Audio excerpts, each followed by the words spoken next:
l'Éternel ne bâtit, c'est lui qui bâtit, bâtit en vain. Nous rendons gloire au Seigneur Jésus-Christ, auteur de notre vie et notre suprême bienfaiteur. C'est lui qui nous accorde la grâce d'être à nouveau présent avec vous. Shalom à toutes et à tous. Jean-Richard, bonjour. Bonjour Agnel et shalom à tous. Bonjour Paul Félicia. Shalom Agnel, bonjour à tous. Monsieur Barthélémy Yao, shalom. Bonjour Agnel. Vous allez bien? Ça va, merci. En tout cas, on est très heureux de vous revoir encore dans cette émission. Merci Pasteur beaucoup. Goné Julbert, shalom. Bonjour, shalom à tous. Vous allez bien? Ça va par la grâce de Dieu. Grâce au Seigneur Jésus-Christ, on se porte tous bien. Jean-Richard avec vous. Dans Culture Actuelle, saviez-vous? Dans Culture Actuelle, on parlera musique avec la présentation d'un spectacle réalisé il y a de cela quelques semaines. Et puis dans le saviez-vous, on va parler d'humanité chrétienne. D'humanité chrétienne, ça sera dans quelques instants seulement avec Paul Félicia dans le Trickbox, sujet du jour. Aujourd'hui, dans le Trickbox, nous allons aborder quelques astuces, sinon nous allons voir quelques astuces pour garder toujours son intérieur propre avec une très bonne odeur. C'est bien noté. Avec M. Yao Barthélémy, je rappelle, chargé des directeurs des opérations dans une institution financière, avec qui nous parlerons des incidents de paiement. Alors dites-nous déjà en un mot ou en quelques mots, c'est quoi l'incident de paiement? Lorsque vous émettez un chèque sans provision, vous créez un incident Un incident. qu'on appelle D'accord. incident de paiement. On en parlera, on saura davantage dans cette émission. Ça sera dans l'invité du Wake Up dans cette émission. Avec le pasteur Julbert Goné, on part pour la méditation de ce matin et c'est dans Méditons ensemble.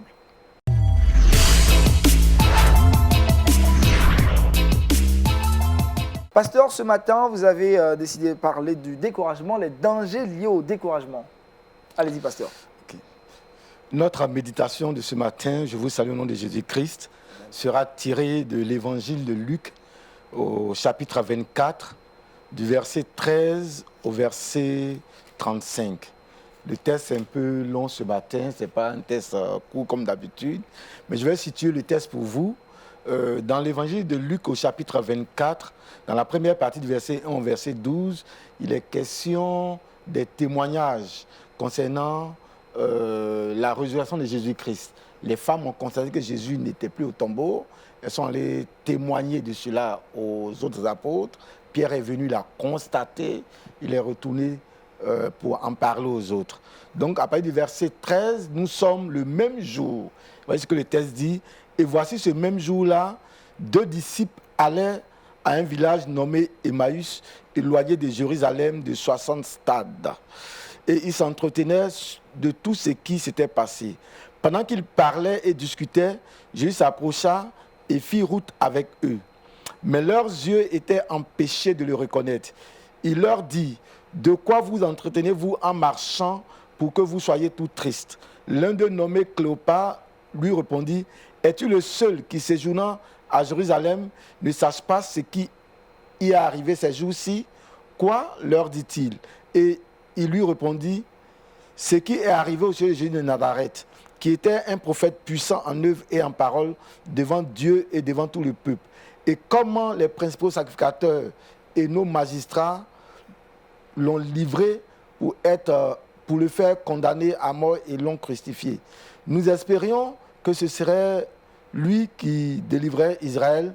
Mais avec tout cela, voici le 3e jour que ces choses se sont passées. Je vais continuer la lecture à partir du verset 25. Alors Jésus leur dit, « Hommes sans intelligence et dont le cœur est lent à croire tout ce qu'ont dit les prophètes, ne fallait-il pas que le Christ souffrit ces choses et qu'il entrât dans sa gloire ?» Et commençant par Moïse et par tous les prophètes, il leur expliqua toutes les Écritures, dans toutes les Écritures, ce qui le concernait. Lorsqu'il fut arrivé près du village où ils allaient, il parut vouloir aller plus loin, mais il le pressait en disant, « Reste avec nous, car le soir est proche. Le jour est sur son déclin. » Et il entra pour rester avec eux. Verset 30, « Mais pendant qu'il était à table avec eux, il prit le pain, et après avoir rendu grâce, il le rompit et le leur donna.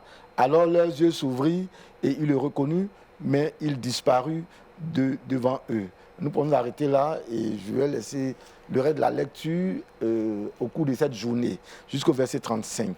Donc, qu'est-ce que nous voyons ici? C'est après le témoignage de l'apôtre Pierre qu'il s'est rendu dans le sépulcre, comme les femmes l'avaient témoigné. Et lui aussi, il se rend compte que le corps du Seigneur Jésus n'y est pas, mais il trouve les bandelettes à terre. Et ce jour-là, 2 des disciples ont quitté le groupe et ils se sont éloignés de la ville de Jérusalem pour aller vers un endroit appelé Emmaüs. Et ces 2 disciples, le texte nous fait savoir au verset 17 que quelqu'un marchait avec eux. Puisqu'ils n'ont pas reconnu la personne, donc je ne peux pas dire dès à présent qui c'est, même si nos connaissances bibliques nous permettent de le dire. Et il a constaté sur leur visage la tristesse, qui est un signe de découragement. Le découragement, on peut reconnaître quelqu'un qui est découragé par plusieurs signes. Mais la tristesse sur le visage est une évidence du découragement. Et qu'est-ce qui a causé leur découragement? Se trouve au verset 21. Il dit, nous espérions que ce serait lui qui délivrerait Israël, mais avec tout cela, voici le 3e jour que toutes ces choses se sont passées. Quelle est la cause de leur découragement?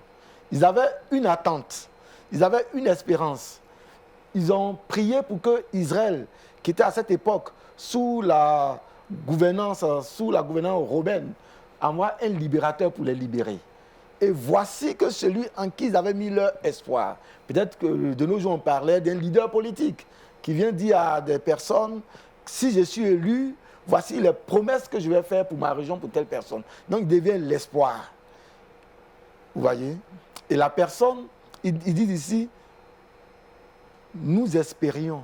Donc, il y a la cause ici, c'est que leur attente n'est pas réalisée. On pourrait dire leur prière n'est pas exaucée. Parce qu'ils ont formulé certainement des prières. Ça donnait vraiment un résultat. Mais rien de cela n'est. Alors ils sont découragés. Et ça se lit sur leur visage. Et le découragement, c'est dangereux parce que quand on regarde ces 2 disciples, dans leur état de découragement, malgré que le fait que Jésus soit avec eux, Jésus est en train de leur parler. Vous voyez? Au verset 15, il dit, pendant qu'il parlait, Jésus s'approcha et fit route avec eux. Donc, pendant même que Jésus parlait avec eux, le découragement est dangereux pour les enfants de Dieu, parce que ça t'empêche de reconnaître, de discerner la voix de Dieu. Ici, ils ne discernent même pas que Jésus est avec eux.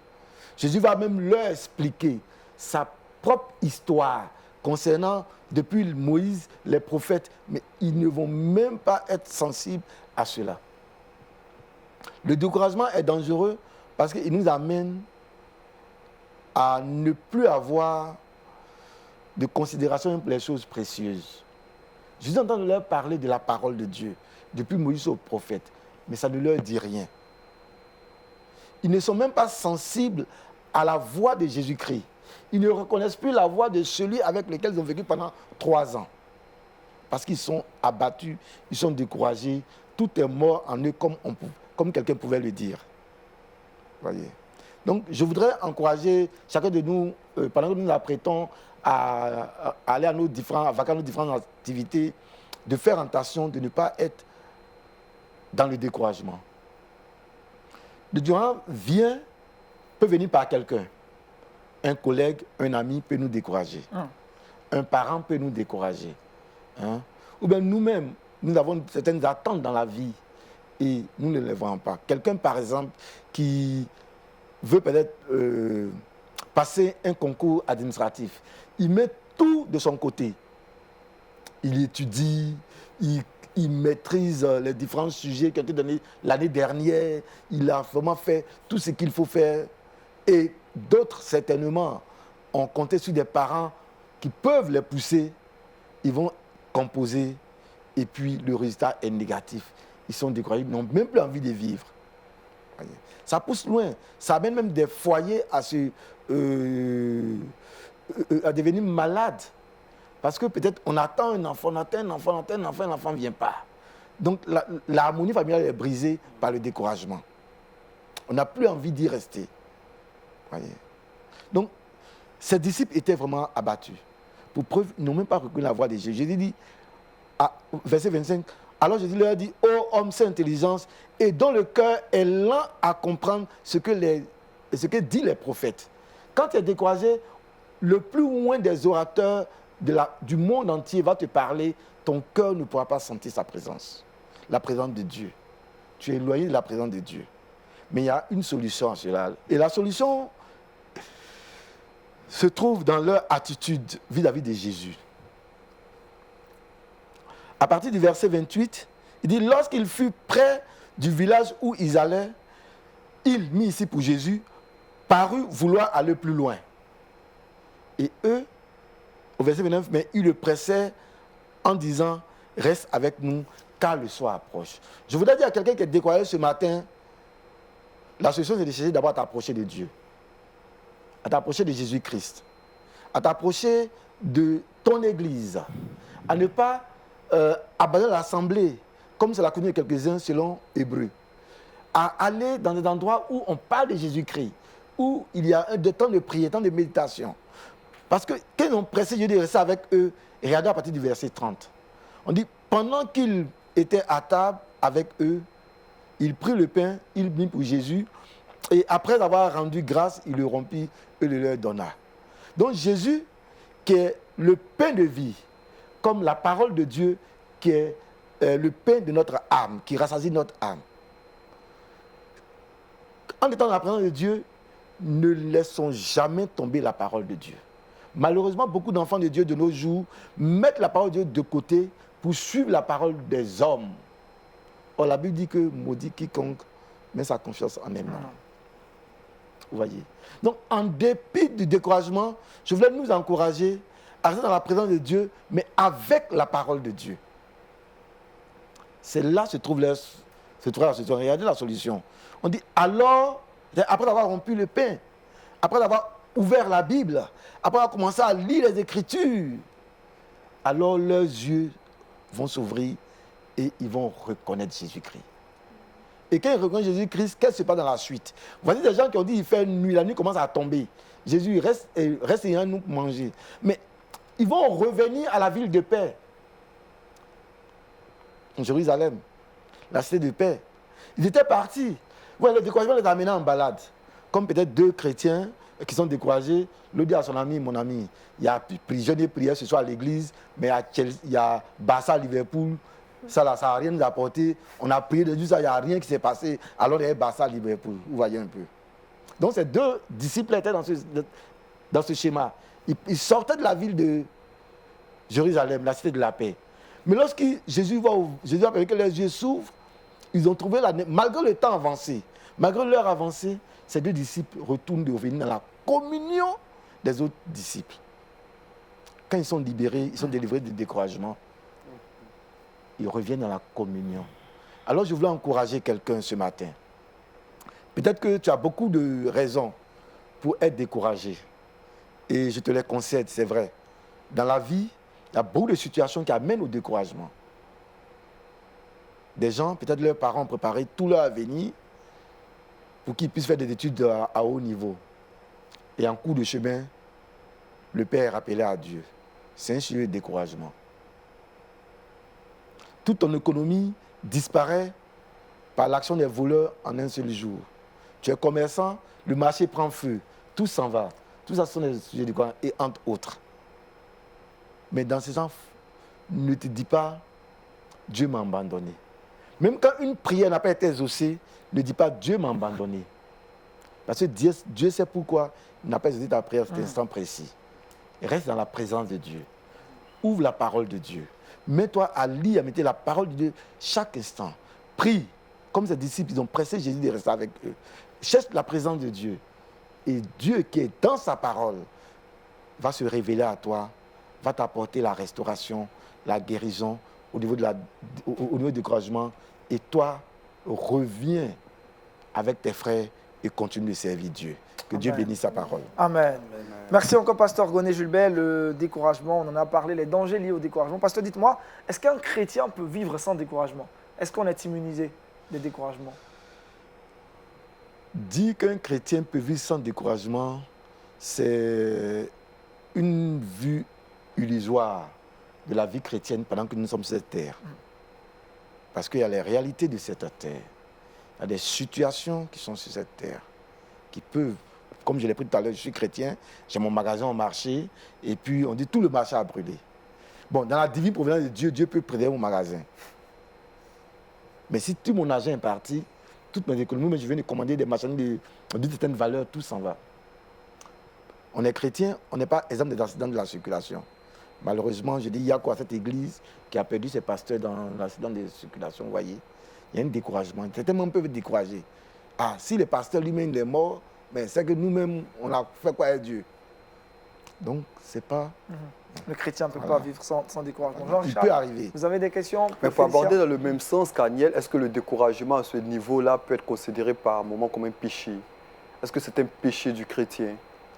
Non, le péché peut être cause du découragement, mais être découragé n'est pas un péché. Le péché peut être cause du découragement. Le péché peut causer le découragement du chrétien, mais être découragé n'est pas un péché.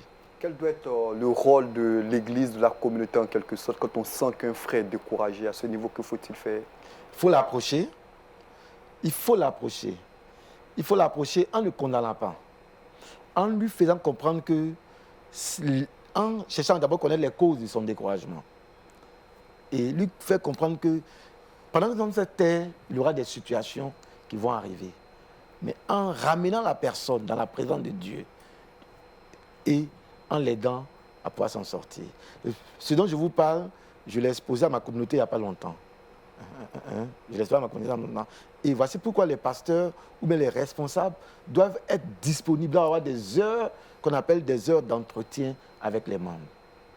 Entre midi et deux dans la semaine, quand quelqu'un peut venir, toi le pasteur tu es au bureau, il vient ou bien tu l'appelles, il dit, ah je t'ai vu la dernière fois, ton visage était triste. Ton visage était triste, comme le texte le dit. Je dis, pourquoi vous êtes triste? Donc je prends rendez-vous avec toi et tu peux passer un bar le jeudi entre midi et deux, je serai là pour échanger avec toi. Et connaître les raisons pour lesquelles il a développé cette tristesse et pouvoir l'aider. Donc l'Église doit donner de telles prédications et puis disposer l'Église à pouvoir accompagner les gens. Par exemple, c'est une femme, et si le pasteur ne peut pas le faire, si le fait son matériellement. Parce que par moment, l'aide est plus spirituelle que matérielle. Vous avez pris un exemple pratique de cette femme qui paie peut-être tout. C'est vrai que l'Église peut l'accompagner spirituellement, mais est-ce que l'Église, au-delà de cet accompagnement spirituel, ne doit pas avoir une responsabilité aussi sociétale, aider ces différentes personnes qui traversent par moments ces difficultés? Si, l'Église a une mission holistique. Malheureusement, beaucoup ne comprennent pas ça. L'Église s'occupe de l'homme dans toute son entièreté. Beaucoup ne comprennent pas ces choses. Souvent, j'explique cela à certaines personnes. L'Église est appelée, par exemple, à devenir créatrice d'emplois. L'Église est appelée à permettre le développement tout entier de l'être humain. Vous voyez, tout ne se résout pas dans les jeûnes et prières. Quelqu'un a faim, l'Église dit, bon, moi, souvent dans mon bureau, j'ai des sachets de riz, bidons d'huile, des spaghettis, des trucs comme ça. Il y en a qui pas dit, non, nous, on ne veut pas l'argent, mais on a faim. Donc, je donne à la secrétaire, bon, tu fais un paquet, tu leur donnes. Ils partent, ils reviennent. La dernière fois, il y a un étudiant qui est passé me voir, il me dit, ah, j'ai une situation d'inscription, il me faut 6 000 francs pour m'inscrire. Je dis, bon, je ne l'ai pas demandé à prier. J'ai vu dans mon tiroir, il est sorti 6 000 francs, je lui ai donné. Et là, parce que j'en ai beaucoup. Mais le peu qu'il a, il faut partager. Vous voyez, quelqu'un qui a perdu tout dans son commerce, qu'est-ce qu'il faut faire? Mais il faut rassembler le peuple de Dieu et puis demander à chacun de donner, si on a 200 personnes, et donc au moins 1000 francs. Dire à la personne, ah, selon nos possibilités, on ne peut pas remplacer tout ton fonds de commerce, mais voici un peu ce qu'on te donne. Il faut que l'Église ouvre les yeux. Il faut que nous demandions au Seigneur de nous donner, de mettre de la colis, comme il a dit dans Apocalypse chapitre 3, verset 18, dans la partie B, dans les yeux, pour que nos yeux soient ouverts. Nos yeux soient ouverts sur les situations de société que les gens traversent. Et l'Église se dispose à mettre de telles choses en place. Les veuves, les orphelins, les accidentés du travail, tout cela. Il faut que l'Église prenne le temps de planifier ces choses et rentrer dans toute cette dynamique. L'Église doit être... Créer l'école, mettre des écoles en place pour embaucher nos jeunes frères et sœurs qui ont fini à l'université, à l'ENS, qui ont besoin d'enseigner. Mais si l'Église à une université, à des écoles, à des structures. Mais on donne du travail aux gens. L'Église règle le problème du chômage et tout ça, Oui. c'est clair. Or, le chômage amène le Le découragement. découragement. L'une des raisons du découragement, évidemment, donc, c'est de créer des emplois. Monsieur Yao, face donc aux difficultés, je dirais lorsque le problème du découragement se pose, la relation avec Christ s'impose dans la vie du chrétien. Oui, c'est Christ qui peut nous sortir des situations qu'on n'imagine même pas. Et j'ai souvent l'habitude de dire à des jeunes frères, surtout ceux qui sont à la recherche d'emploi, que votre pire ennemi, c'est le découragement. Voilà, parce que quand tu as un parent paysan et que tu te retrouves à Abidjan, il n'y a pas un oncle qui va t'aider, mais il faut persévérer. Et je note dans la prédication du pasteur que la solution se retrouve à se retourner vers Christ, à se retourner vers l'Église. Par contre, la question que je me pose, c'est si le motif du découragement vient même de la communauté, quelqu'un qui n'est pas suffisamment mûr, qui arrive et qui voit par exemple un scandale d'un des dirigeants les plus importants de l'Église et qui est découragé par rapport même à la parole de Dieu, comment est-ce qu'on peut soigner cette personne puisque c'est là où il doit aller chercher la solution que se trouve le problème. Ça, c'est une bonne préoccupation. Vous voyez, j'ai un groupe d'amis en train de travailler là-dessus, des serviteurs de Dieu. Et nous sommes en train de chercher à mettre un cabinet de relations d'aide en place où ce n'est pas l'étiquette pasteur qui est mise au devant. Voilà. Vous verrez dans des endroits, moi, on ne m'appelle pas pasteur. On dit Monsieur Godé. Et quand je vais faire la relation d'aide à quelqu'un qui n'est pas chrétien, ce n'est pas pasteur. Parce que l'étiquette pasteur en Côte d'Ivoire aujourd'hui repousse des gens. Mais quand je finis, la personne me dit, ah mais, après des entretiens sur plusieurs rendez-vous dans son bureau entre midi et 2, et la personne me dit, mais attends, quelle est la source de son inspiration? Je lui ai dit, quand la source de mon inspiration, là tu vas venir dans mon bureau à moi. Est-ce que vous voyez un peu? Voilà. Donc c'est vrai, comme l'a dit, aujourd'hui l'Église peut être la source du découragement. Nous, les hommes de Dieu, nous pouvons être la source du découragement. Hein? Moi, j'ai connu des gens qui ont été abusés financièrement par des collègues.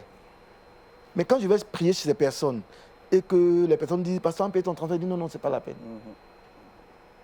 J'ai mon transport. Vous voyez, on a un frère qui est endeuillé et puis on a fait des cotisations pour lui dire Yako. Mon épouse et moi, on a fait une enveloppe, on a lui dit Yako. Il dit non, pasteur, pas toi. J'ai dit, mais je suis un chrétien avant d'être pasteur. Malheureusement, beaucoup ne comprennent pas. Je suis d'abord chrétien avant d'être prophète, avant d'être docteur. Non, je suis chrétien d'abord. Donc, il faut veiller cette relation d'abord avec les autres. Voyez. Mais quand je viens, j'ai fini de prier pour mon ami. Il dit, bon, mon ami, fais-moi une offrande sacrificielle. J'ai eu un frère comme ça que j'ai sauvé d'une situation. Il était au chômage. Et l'homme de Dieu lui dit qu'il faut me faire une offrande de la dîme de ton revenu. Il dit, mais je suis au chômage, ça fait 6 mois. Après la crise de 2002. Il dit, bon, moi, il y a mon frère qui est pasteur, je vais l'appeler. Il m'a appelé, je suis venu, il a dit, non, il n'a jamais pas payé des dîmes. Ta révélation n'est pas juste. Donc, si je ne l'avais pas sauvé de cette situation, il allait avoir... Il allait découragé de l'Église. C'est cela. Vous voyez. Donc, l'Église, il faut que l'Église... Voici pourquoi l'Église a besoin de s'auto-évaluer. Fait une évaluation dans son circuit. Le pasteur ou le prophète ou le docteur a besoin de s'évaluer. À quel niveau j'ai mon ministère? À quel niveau j'ai avec la direction de l'Église? Est-ce que je n'ai pas en train de créer un scandale qui va par mes manières de faire qui décourage certaines personnes. Donc il faut éviter certaines actions qui pourraient frustrer et même créer un certain problème dans la foi du chrétien. Pasteur, vous allez prier que Dieu nous aide à sortir par moments de nos différents découragements et puis une prière pour quelqu'un ce matin qui traverse une période assez difficile, que le Saint-Esprit l'aide à sortir de là victorieuse. Abba Père, ce n'est pas en vain que tu nous as permis de pouvoir parler de ta part. Je prie au nom de Jésus-Christ que toute personne qui est dans une situation de découragement, quelle que soit la cause, qu'il soit restauré au nom de Jésus-Christ. Amen. Que son cœur vienne à toi, que tu le rendes sensible à ta voix. Saint-Esprit, c'est ton ministère. Convainc-le, touche-le, visite-le, donne à cette personne d'être restaurée. il y a quelqu'un qui a besoin particulièrement, Seigneur, de toi.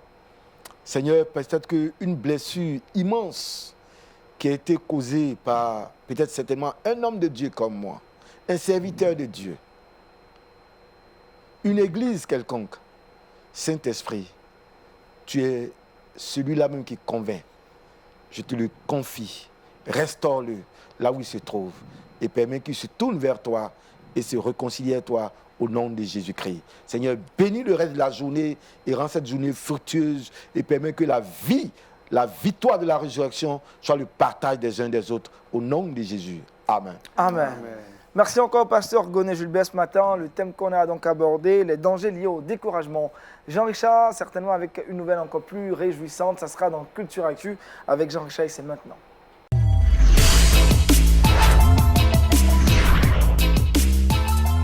Jean-Richard, avec toi, nous parlons de la dernière sortie scénique de Lauren Daigle. Effectivement, merci Aniel. Aujourd'hui, j'ai décidé de présenter un spectacle qui fait l'actualité depuis quelques semaines. C'est un spectacle qui a été réalisé le 1er mai 2019 dernier. Et ce spectacle est l'émanation de Lauren Daigle, qui fait partie des plus grandes voix de la scène musicale internationale gospel. Je rappelle qu'elle est née le 9 septembre 1991. Elle est sur le devant de la scène depuis 2010. Et pourtant, cette personnalité, ce physique assez frêle, suscite beaucoup d'admiration à travers son titre You Say, un titre qui est sorti il y a de cela quelques semaines. Lauren Daigle, c'est celle-là même qui caractérise le gospel depuis quelques semaines. C'est vrai que le gospel a été lancé sur les fonds baptismaux par des artistes tels que Rosetta Tapp, Mahalia Jackson, on pense à Tasha Cobbs qui a tracé également les signaux, à Emigrant, mais depuis quelques semaines, celle-là, elle fait l'actualité et elle rafle tous les prix dans le domaine chrétien. D'ailleurs, elle s'est illustrée lors de la 61e édition des Grammy Awards. Je précise que les Grammy, c'est la plus grosse récompense du côté des États-Unis. Elle a eu un double prix. Quelques semaines après, elle a été récompensée au GMA Dove Award. C'était en fin d'année. Et il y a de cela quelques semaines, lors des Billboard Music Awards, elle a eu 3 prix. Et non des moindres, elle a été meilleure artiste chrétienne, meilleure chanson chrétienne, meilleur prix, meilleure composition, énormément de prix. Et je précise que ce titre You Say, depuis plus de 40 semaines, est considéré comme la chanson chrétienne la plus écoutée à travers le monde. Et elle était sur la scène pour parler de cette chanson, pour pousser les uns et les autres à parler notamment de Jésus-Christ. Et aujourd'hui, j'ai décidé de présenter ce spectacle à toutes ces personnes qui nous regardent pour entamer, pourquoi pas, assez bien cette journée. Regardez. I keep fighting voices in my mind that say I'm not enough.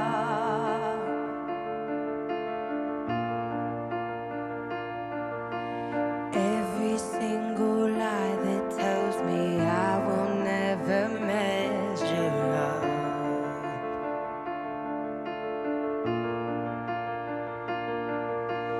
Am I more than just the sum of every high and every low?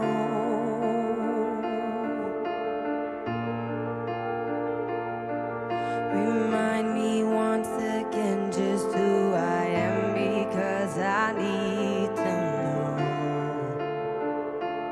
Ooh, oh, you say I'm loved when I can't feel a thing. You say I am strong when I think I am weak. And you say I am held when I am falling short, when I don't belong. Oh, you say I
at your feet.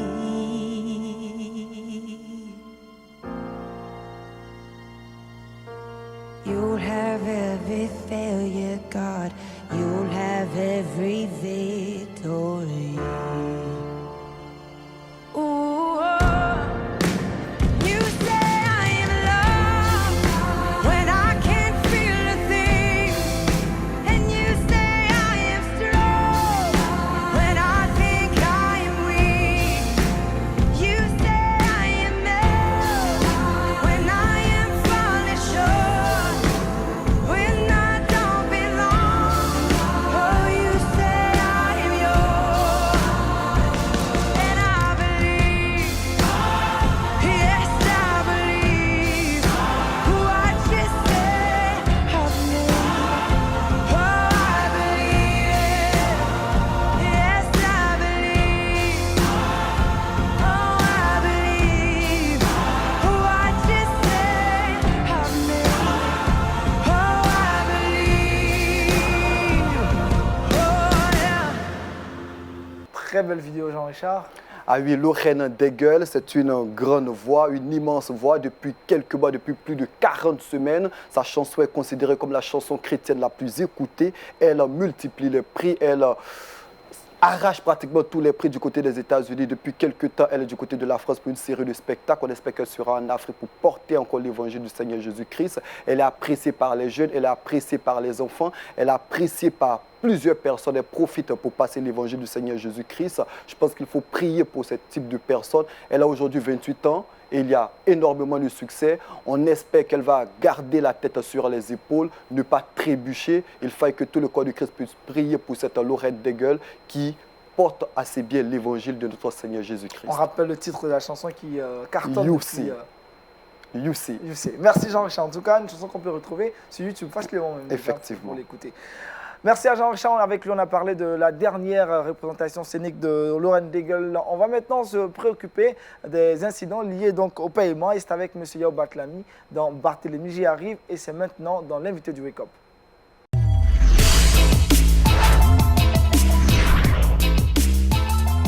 Ce matin, avec M. Yao Batlami, je rappelle, chargé des directeurs des opérations dans une institution financière, on parle des incidents de paiement, ce qui peut créer aussi le découragement. Effectivement, vous avez raison de le dire ainsi. Parce que si votre débiteur vous donne un chèque et que vous n'arrivez pas à l'encaisser, vous êtes découragé. Voilà, donc ce qu'il faut savoir, c'est que la Banque centrale, dans son rôle de promouvoir la bancarisation, essaie de sécuriser tous les moyens de paiement structureux. Donc, ils ont mis en place un système qui est une centrale qu'on appelle la centrale des incidents de paiement et qui est logée à la Banque centrale, à la BCAO. Alors, la question que vous m'avez posée en début d'émission, j'y reviens, c'est quoi un incident de paiement? Il y a donc incident de paiement chaque fois que votre banque refuse d'honorer un chèque que vous avez émis pour cause de provision insuffisante ou défaut de provision. Donc, si vous émettez un chèque en faveur d'un ami et que la banque rejette le chèque parce que vous n'avez pas la provision pour l'honorer, on appelle ça un incident de paiement. Malheureusement, des gens ne savent pas qu'il y a des mesures assez drastiques qui sont attachées à cette manière de se comporter. Et il est bon que tout le monde le sache. Parce que nous qui sommes les enfants de Dieu, nous devons être des exemples. À ce titre, sachez que chaque fois que vous émettrez un chèque qui sera rejeté pour cause d'insuffisance ou défaut de provision, il y a une procédure qui sera engagée.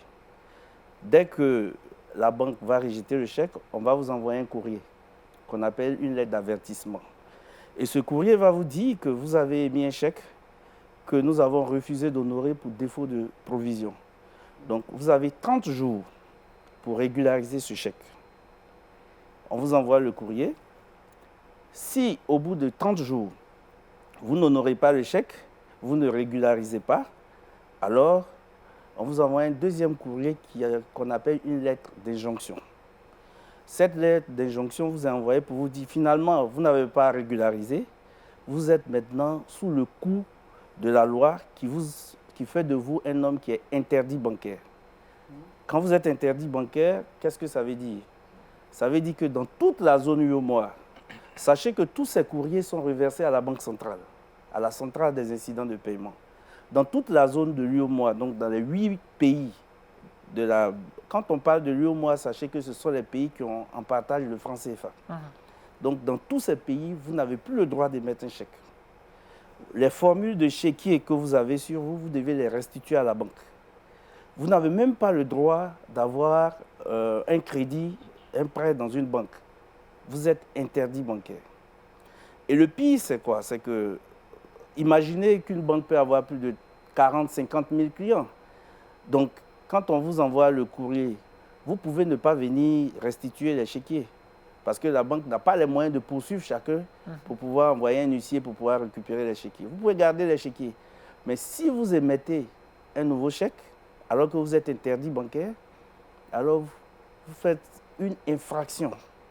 Et cette infraction est punie par la loi. Et la punition, vous êtes amendé de 2 millions et vous pouvez même être condamné à 3 ans de prison. Wow. Je n'imagine même pas qu'un enfant de Dieu soit obligé de subir ces répressions. Donc, après la lettre d'injonction, vous êtes déjà interdit bancaire. Mais la loi vous dit, vous pouvez toujours récupérer votre faculté d'émettre des chèques et donc d'être admis si vous régularisez dans les 30 jours qui suivent l'injonction. Donc, vous êtes déjà interdit, mais vous avez encore 30 jours pour honorer. Si au bout des 30 jours, vous ne régularisez pas, alors pendant 5 ans, on considère que vous n'avez pas droit au service bancaire. Là, vous avez un compte, vous voulez faire une opération, vous vous déplacez vous-même, vous allez à la banque pour faire votre opération. Mais vous avez toujours la possibilité de régulariser après les 30 jours. Si vous comptez bien, ça fait 60 jours depuis l'incident. Mais si vous régularisez après les 60 jours, vous avez le devoir de payer ce qu'on appelle la clause libératoire au niveau du Trésor public. Et cette pénalité libératoire peut aller jusqu'à 10% du montant qui est revenu impayé. Donc imaginez pour ceux qui émettent des montants importants, comme chèque 10 millions, vous avez payé au moins 1 million. Ce n'est pas tout à fait 10%, hein, mais on peut estimer à peu près parce que les règles de calcul sont un peu plus complexes. Donc il faut éviter d'émettre des chèques pendant que vous n'avez pas la provision sur votre compte. On peut se poser une question de savoir comment régulariser, parce que tout à l'heure j'ai dit il faut régulariser dans des délais. Comment régulariser? La première manière de régulariser, c'est de constituer la provision sur votre compte. Vous avez émis un chèque de 100 000, ça a été rejeté. Vous constituez la provision de 100 000 sur votre compte et vous écrivez à votre banque pour dire j'ai de l'argent sur mon compte, prenez cette provision pour honorer le chèque. Donc vous appelez votre créancier qui va représenter le chèque à la banque pour paiement. La deuxième manière de régulariser, c'est d'aller payer entre les mains de votre créancier. Dans ce cas, vous exigez un reçu. Et avec ce reçu, vous venez voir votre banque pour dire, voilà, j'ai réglé. Et sur cette base, la banque va faire votre régularisation et puis restituer votre personnalité au niveau de la banque centrale. Je répète toujours que c'est centralisé au niveau de la banque centrale. Alors, il y a une question aussi qu'on peut se poser. Aujourd'hui, vous émettez un chèque que vous me donnez. Je ne sais pas votre situation. Est-ce que c'est un chèque qui est régulier? Est-ce que vous n'êtes pas un interdit bancaire? La Banque centrale donne la possibilité au public de consulter la centrale des incidents de paiement par plusieurs manières. Vous pouvez appeler. Il y a un numéro que vous appelez à la Banque centrale. Et la Banque centrale a tellement bien fait les choses qu'elle vous permet de parler en français et même quelques langues vernaculaires de chez nous, baoulé, bété, dioula. Vous avez accès à un serveur, vous parlez, vous donnez les références du chèque. Donc quand je vous donne un chèque, j'ai mon numéro de compte, j'ai toutes ces informations. Quand vous donnez, la Banque centrale est capable de vous dire si ce monsieur qui vous a donné ce chèque est interdit bancaire ou pas. Vous pouvez le faire aussi par SMS, avec une certaine structuration, en mettant le numéro de compte et tout ça. Et donc, vous aurez un retour de la Banque centrale. Vous pouvez aussi aller sur Internet et puis consulter donc, la Banque centrale. Et voilà pourquoi c'est très dangereux d'être interdit bancaire, parce que n'importe qui a des informations sur vous peut consultez votre situation à la Banque centrale. Ce qu'il faut dire, c'est que la Banque centrale ne va pas donner des détails, tels que, voilà, ce monsieur a fait un chèque de tel montant, non. Le principe, la Banque centrale vous donne juste sa situation. Il n'est pas interdit bancaire ou bien il est. Voilà. Et l'information que la Banque centrale vous donne ne vous dit pas que le chèque qui est en train de vous être délivré, il y a de la provision pour le payer. Ce n'est pas son rôle. C'est de vous dire simplement que ce monsieur qui vous donne le chèque a le droit d'émettre un chèque. Voilà comment est-ce qu'il faut vérifier. Donc, en conclusion, je voudrais dire que c'est important pour nous, enfants de Dieu, de le savoir. De savoir qu'on peut être indexé par les lois bancaires et la justice de notre pays si nous commettons de telles infractions. Et donc, il faut éviter d'émettre des chèques sans provision parce que nous sommes la lumière du monde et le sel de la terre. Enfin, sachez qu'il y a une pratique qui se fait et à laquelle il faut faire attention. Il y a des gens qui vous donnent des chèques aujourd'hui, ils vous doivent de l'argent, ils vous donnent un chèque et puis ils vous disent ne le présentez pas maintenant, attendez à la fin du mois pour le présenter et sur le chèque, il va inscrire la date de la fin du mois. Ce qu'il faut savoir, c'est que le chèque est appelé un moyen de paiement à vue. C'est-à-dire, si aujourd'hui, je mets un chèque en faveur de quelqu'un, que je mets la date dans 2 ans, s'il se rend à la banque aujourd'hui, la banque est autorisée à le payer. Et si la banque refuse de payer pour défaut de provision, c'est que vous avez eu un incident de paiement. Et donc, vous allez subir toute la procédure que je viens de vous expliquer. Donc, il est bon, en tant qu'enfant de Dieu, de connaître ces choses pour éviter d'y tomber. Si vous n'avez pas l'argent, ne mettez pas de chèque. Et dans le cas où c'est la banque qui n'a pas l'argent? Alors, je pense que vous posez bien la question parce que c'est un lapsus. Souvent, les clients pensent que c'est parce que la banque n'a pas l'argent qu'elle ne paye pas. Ce n'est pas vrai. C'est votre situation individuelle. Si la banque rejette votre chèque, soit vous n'avez pas la provision sur votre compte, ou alors il y a un autre motif, soit que votre signature n'est pas très correcte, ou bien même que on vous a donné un chèque qui a été volé, parce que ça existe, le chèque a été volé, ou bien le chèque a été déjà payé. Il y a plusieurs autres motifs qui peuvent justifier le rejet d'un chèque. La banque, son compte se trouve à la Banque centrale. Voilà, donc ce n'est pas parce qu'elle n'a pas l'argent. Si le jour où la banque n'a pas l'argent, elle-même, elle va être l'objet d'une autre procédure qui est encore plus grave que pour les... c'est plus qu'un incident les clients ordinaires. Merci à vous, monsieur Yao, Jean-Richard, Paul Félicia. Question, vous savez, on a bien saisi l'essentiel. Faites attention, hein, les incidents de paiement, ça vous guette aussi. On a été très heureux de vous écouter. On va progresser dans cette émission et cette fois-ci, retrouver Paul Félicia dans le Trickbox.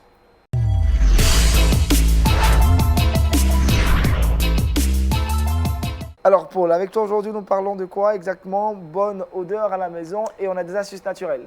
Exactement. L'une des raisons pour lesquelles on a des odeurs un peu de renfermées dans nos maisons, c'est justement parce qu'il y a une mauvaise aération. Donc, pour pouvoir avoir de bonnes odeurs, ce qu'il faut faire tout d'abord, c'est de bien aérer l'espace dans lequel on se trouve. La première des astuces que je voulais vous donner, c'est d'utiliser de l'orange. Lorsque vous prenez l'orange et que vous mettez du clou de girofle à l'intérieur, le clou de girofle, ça a vraiment une très très bonne odeur. L'orange aussi, le zeste d'orange a une très bonne odeur. Vous prenez le clou de girofle que vous mettez à l'intérieur de l'orange. Vous pouvez utiliser ça même comme un élément de décoration sur la table, au centre d'un espace ou dans le salon. Vous allez voir que ça va dégager une très bonne odeur. La deuxième des astuces, c'est d'utiliser de l'eau de lavande. La lavande peut se trouver dans toutes les grandes surfaces. Ça a une très bonne odeur, une excellente odeur. Et si vous pouvez utiliser un spray, par exemple, vous utilisez un spray et vous allez pomper ça à l'intérieur de votre espace et vous allez vous rendre compte que toutes les mauvaises odeurs auront totalement disparu. La troisième des astuces que je vous propose, c'est une astuce assez particulière parce qu'on n'a pas l'habitude d'utiliser cette astuce-là. Vous voyez les ampoules, les lampes qu'on utilise généralement à la maison. Il suffit d'utiliser de l'huile essentielle qu'on va passer tout doucement sur l'ampoule. Et pendant que l'ampoule sera allumée, soit la nuit et tout, la chaleur va faire de telle sorte que l'odeur sera distillée dans la pièce. Wow, et c'est vraiment très efficace. Superbe idée. Merci Voilà. Paul Félicia. Avec ces différentes techniques, ces astuces, on aura une très bonne odeur dans nos différentes pièces. Merci à toi. Jean-Richard est prêt pour nous entretenir dans la dernière rubrique de cette émission. C'est bien le saviez-vous, on parle avec lui aujourd'hui de l'humanitaire chrétien. Et c'est maintenant.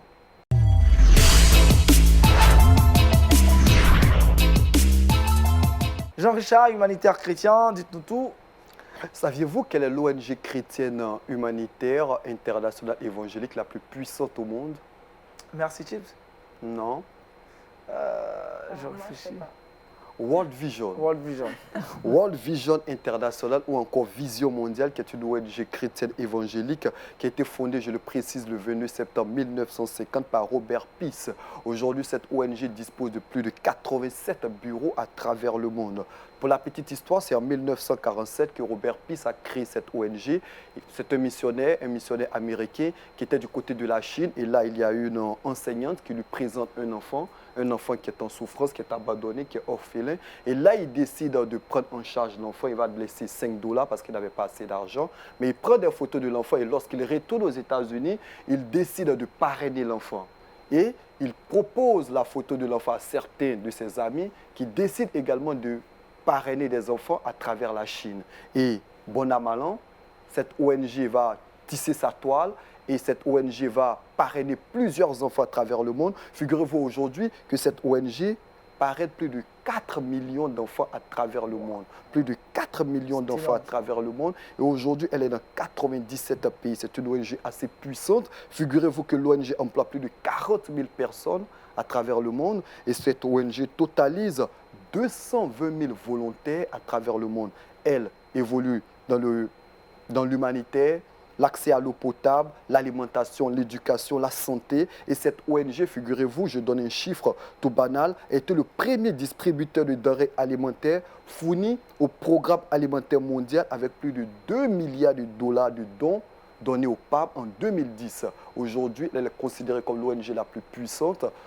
C'est un appel, pourquoi pas, à tous les chrétiens. Par moment, on hésite à donner notre argent à certaines ONG, à certains humanitaires. Et cette ONG montre que véritablement, il faut aider les ONG parce que rien qu'en parrainant les enfants, ils passent le message de l'Évangile et plusieurs enfants sont gagnés à Jésus-Christ, même dans les régions les plus reculées du monde. C'est une belle initiative, associer l'évangélisation et l'humanitaire et World Vision l'a réussi assez bien.